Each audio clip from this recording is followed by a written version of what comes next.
السلام علیکم دوستوں، امید ہے آپ سب خیریت سے ہوں گے۔ اگر آپ ہمارے چینل پر نئے ہیں تو چینل کو سبسکرائب کر دیں تاکہ اسلامی کتابوں کی تمام ویڈیوز آپ تک پہنچتی رہیں۔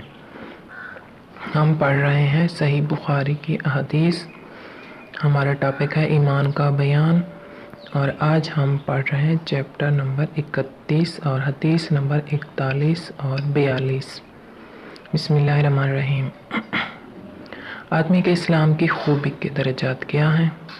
امام مالک رحمۃ اللہ علیہ کہتے ہیں، مجھے زید بن اسلم نے خبر دی، انہیں عطا بن یسار نے، ان کو ابو سعید خدری نے بتایا کہ انہوں نے رسول اللہ صلی اللہ علیہ وسلم کو یہ ارشاد فرماتے ہوئے سنا کہ ایک مسلمان ہو جائے اور اس کا اسلام عمدہ ہو، وہ خلوص کے ساتھ ہو، اللہ اس کے گناہ کو جو اس نے اس کو لانے سے پہلے کیے معاف فرما دیتا ہے۔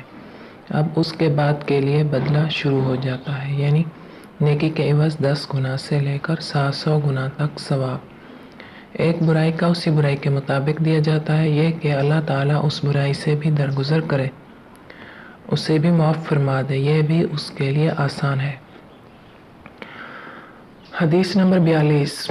اسحاق بن منصور نے بیان کیا، ان سے عبدالرزاق نے، انہیں معمر نے حمام سے خبر دی، وہ حضرت ابو ہریرہ رضی اللہ تعالیٰ عنہ، انہوں نے کہا نبی کریم صلی اللہ علیہ وسلم نے فرمایا کہ تم میں سے کوئی شخص جب اپنے اسلام کو عمدہ بنا لے، نفاق اور ریا سے پاک کر لے، نیک کام جو وہ کرتا ہے اس کے عوض 10 سے لے کر 700 گنا تک نیکیاں لکھی جاتی ہیں، اور ہر برا کام جو کرتا ہے تو وہ اتنا ہی لکھا جاتا ہے۔